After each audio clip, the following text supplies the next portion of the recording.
At this point, my son was kind of what you would consider a high functioning autistic. You could see the autistic problems in him, but he was okay. He could communicate. I figured he'd need something along the lines of special education and maybe some assistance, but I had, hope that he'd be okay. Finally found the carnivore groups because I didn't know where I belonged. And the only reason I found that is because I was watching Ken Berry, and I went to a meetup. This was, I would say, 3 years ago. I left my two oldest children, which include my autistic son, with my parents. They were with my parents a little over 10 days, about 2 weeks. So my dad was following the guidelines, low fat, high fiber, all this stuff. So they were using margarine, they were using canola oil and all this kind of thing. So my son was placed on today's standard American diet for nearly 2 weeks. When I got back, he had completely shut down.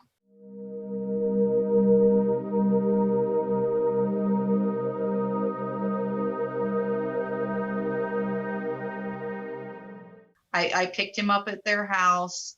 He was not communicating in any way. He was laying in the floor. It was just terrible. I had to put his shoes on, basically carry him out of the house. At this point, he was almost 4 years old. And when I got him back to the house, what happened? He collapsed back into the floor, and he started just kind of flapping his hands like this, and he was rocking.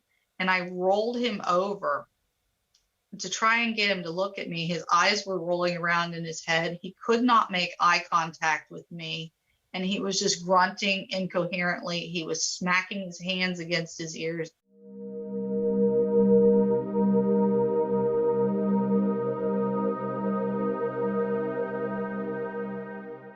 And I knew I had to go and get a hold of the doctor. I chose the carnivore diet because I knew it was the complete way to eliminate everything that he could possibly be reacting to.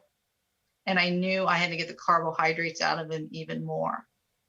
But the thing that I was realizing was that even though they still had white flour and some sugar in their diet in my house, the natural fats, the higher level of animal protein was actually somewhat treating his autism, because it was hiding the fact that he was nonverbal.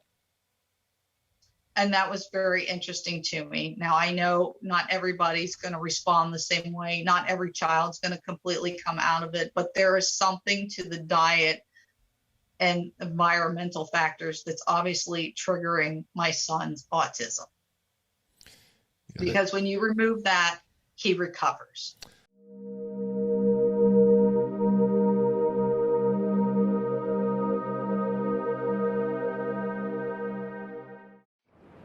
Annotated and summarized, easy to share with loved ones. The description below the title for this video has these summary points.